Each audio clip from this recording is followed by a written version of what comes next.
We are going to talk about the midterms. The way I wanted to structure this discussion is to introduce some topics for debate. The first one is really a statement about what issues determined these midterms elections, what was important for voters. What I wrote down is, we'll have it projected here, it's the public sector, stupid.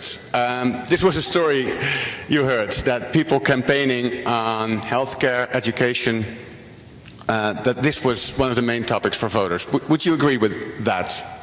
I'll let you. Yeah.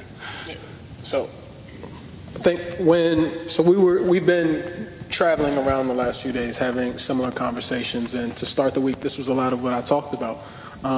But listening to the people that we've had the opportunity to interact with, it kind of reiterated something that I've been thinking back in the States, and I think in many ways low voter turnout shows, is that a lot of these stump issues that candidates have been really pushing in the rhetoric, not just in the 2018 campaign, but in 2016 and onward, is this idea that these are the issues that we need to focus on. But what you're seeing with Americans through and through, and you see it in a lot of the social movements that are going on, whether it's the Me Too movement, whether it's the Black Lives Matter movement, and all of these other ingenious movements, even the ones surrounding gun control in the States, is that people are concerned about things that go a lot deeper than, let's just say, Medicare for all.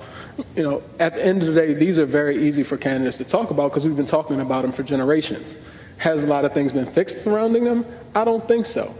But as you look to the modern American, as I'll call them, there's a lot bigger issues going on. What is net neutrality going to look like? How are we going to hone in innovation where we're seeing companies like Uber and Facebook and Google just kind of running away with things? These are the things that real Americans are asking the question. All of these things are cool. They are important.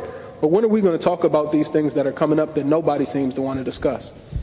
The number one issue in the election overwhelmingly was health care. There's no other issue that was close. And the Republicans, quite frankly, mishandled it.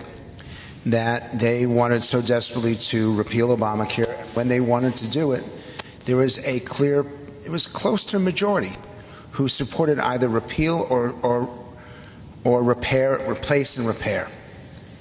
That has changed over the last 2 years. And in fact, when Donald Trump was elected president, 25% of Americans thought that Obamacare should be expanded. Today, that's up to 35%.